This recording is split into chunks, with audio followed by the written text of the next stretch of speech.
తెలంగాణలో రేవంత్ రెడ్డి పరిపాలన విధానం మీకు ఎట్లా అనిపిస్తుంది? మంచిగా అనిపిస్తుందమ్మా. మంచిగా అనిపిస్తుంది. ఎందుకు మంచిగా అనిపిస్తుంది? ఏముంది పథకాలు మంచిగానే పెట్టిండు కదా, మంచిగా అనిపిస్తుంది.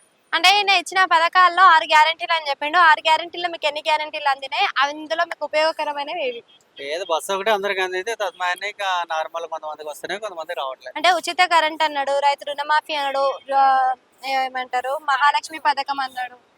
ఇంకా అవన్నీ కొంతమందికి వస్తున్నాయి, కొంతమంది రావట్లేదు. బస్సు అయితే మాత్రం అందరికి వస్తుంది. మరి బస్సు వల్ల ఉపయోగం ఉందంటారా లేదంటారా?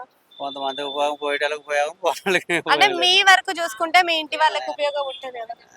జర్నీ చేస్తే ఉపయోగం అమ్మా. అంటే చాలా మంది ఉపయోగం లేకపోయినా ఆడవాళ్ళు బయటకు వచ్చేసి బస్సులు ఎక్కుతున్నారు అని అంటున్నారు కదా, మరి మీ అభిప్రాయం ఏంటంటే? అది చాలా మంది పబ్లిక్ టాక్ అయితే ఉంది. చాలా కేసీఆర్ ది మంది 10 ఏళ్ల పరిపాలన చూశారు, ఇప్పుడు రేవంత్ రెడ్డిది సంవత్సరం పూర్తయింది. మరి ఇద్దరిలో తేడా అంటే ఏం చెప్తారు? చూద్దాం, ఇది సంవత్సరం కదా అయితే ఉమ్. చూద్దాం. అయితే మరి ఈయన వచ్చిన దగ్గర నుంచి చూసుకుంటే పథకాలు అమల్లోకి తీసుకొచ్చాడు.